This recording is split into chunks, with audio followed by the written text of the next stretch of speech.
Hi, everybody. Nice seeing you again. This presentation is coming to you from our organic farm, Scattered Pines Homestead, out here in Ridgefield, Washington.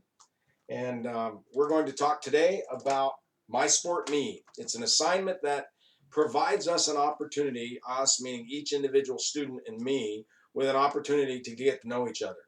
If you had hired me as a sports consultant to work with your team or perhaps work with you as an individual athlete, we would sit down, and sometimes this is called an interview or a introduction process where I get to know you a little bit and you get to know me a little bit.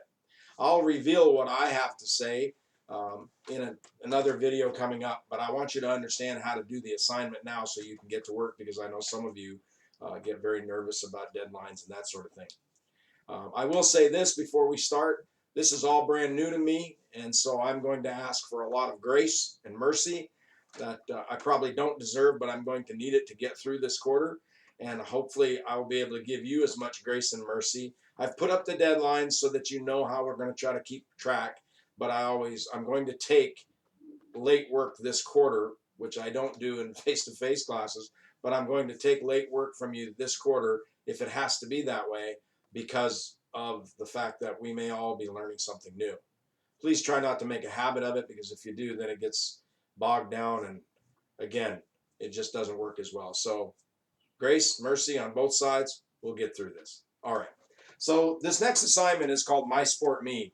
And it's really about 7 questions, 7 or 8. I can't remember which. I change it up all the time. But it's 7 or 8 questions which allow us to really focus in on 4 points. The first one is getting to know each other. Where are you from? What sports did you play? Was your family a big sports family? Was your family not a sports family at all? I'll give you a great example.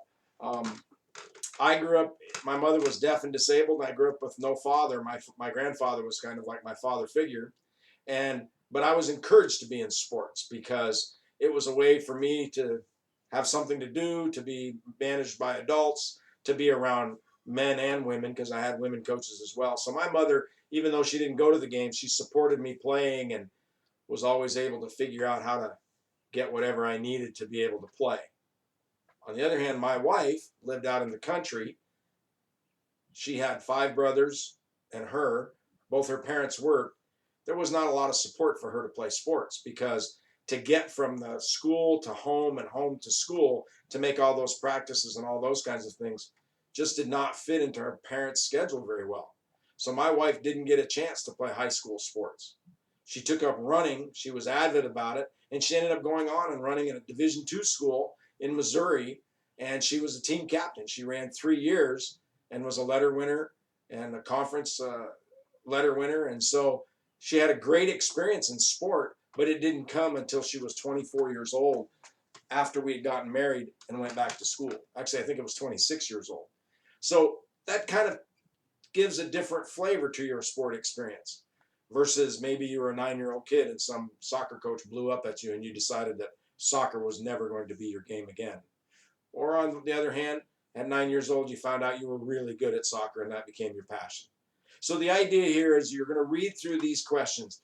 They are not questions that need to be directly answered. As a matter of fact, I would prefer that you use them as a springboard into conversation.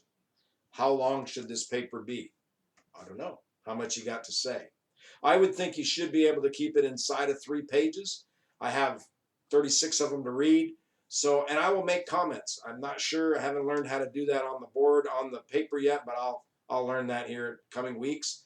Right now, I'll probably write the answers on the side, but later on, I'll write on your paper, just like it was if I was reading it and writing. I really like hard copy stuff, but obviously, we're not going to be able to do that this quarter. So we get to know each other. I want you to share with whatever's comfortable for you.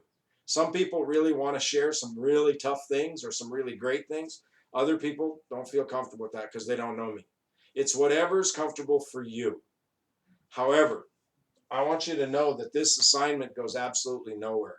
No one reads this assignment, only me. In all the years that I taught it and got the hard copies, I always gave the hard copies back. Matter of fact, I gave the hard copies back with notes written on it. I'm asking questions. And a lot of times students would come back into my office and say, hey, you wrote 3 questions on my Sport Me. Do you want me to answer them? And I said, yeah, if you want to. And that's how we build relationships. So they would come in and They would answer my questions, and that gave me a little more insight to who they were, so that as we were going through the quarter and perhaps we were working on something that was very difficult for them, maybe a part of the way they prepare or their mental or their physical presence or whatever it is that they were working on, it gave me better insight as to how to coach them, mentor them, and help them to improve their performance. So I want you to know the assignment is to get to know each other, share with that which you're comfortable with, and make sure then understand that the assignment goes nowhere. There is no right or wrong to doing this assignment. There is no right or wrong. There is, however, not enough. In other words, I've had students turn this into me 7 questions with 7 one-line answers. That's not going to help. That's not the purpose of the assignment. You have to answer the question. You have to give me some depth. You have to give me some background.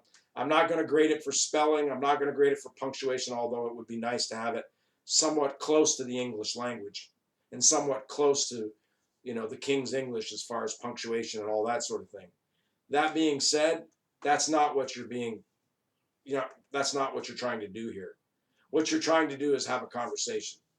Matter of fact, Kinsey and I were talking about it. Kinsey's my oldest daughter, and she's actually doing all the taping and editing and helping me do this.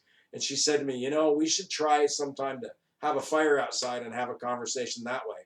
And I thought it was a great idea, because in reality, that's how you really let your guard down. And that's what we've had in our classes that go face to face.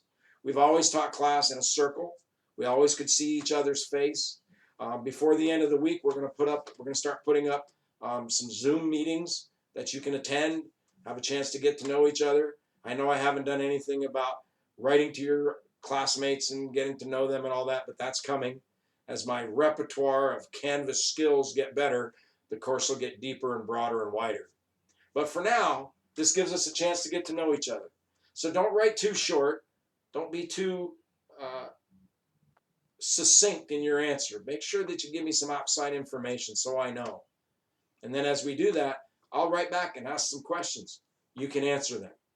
Understand some of these first assignments, accounting for your time in the day planner. The fact that you did the assignment gets you the points. We're not looking for perfection. We're looking for experiences. The next one, making a plan with the ABC system. Again, we're not looking for perfection. We're looking for some opportunity to practice. This one, giving me insight to who you are. Again, an opportunity to share and practice. As we get going, you're going to find that this is most of this course. Where people don't finish things, where people don't turn in things, that's where they lose their A grade. You should be able to come out of this course with an A. If you do the things that are set before you, you should get an A. The 9 or 8 articles that we're going to read from the United States Olympic Center, we're actually using the same training book that I used when I was there with athletes. It's the exact same booklet. It's out of published now. It's not published anymore, but the work is still the same. And so what happens is, as you do this work, it's really about you. It's not about me. There's no right or wrong answers. Either you get nervous before a high-tight performance or you don't. And then we try to figure out what it is that you do that we can help you to avoid and get better. You do really well at planning or you don't, and we need to look at that. And so as we do this course, I don't want you to get hung up on being perfect. Done is better than perfect. And obviously with my videos, I'm sitting up in the corner of a room upstairs on the farmhouse. These are not perfect, but they're going to be done. And that's good enough for this quarter. That's not a slight on you. That's a me understanding I can only do so much each time. So I hope you enjoy these videos. I hope they help you out. My Sport Me in review. It's an assignment for us to get to know each other. Share with that what you're comfortable with. The assignment goes absolutely nowhere. And make sure you give me enough depth and breadth that I really feel like I have a handle on who you are. Okay? If you have any questions, you can always email me.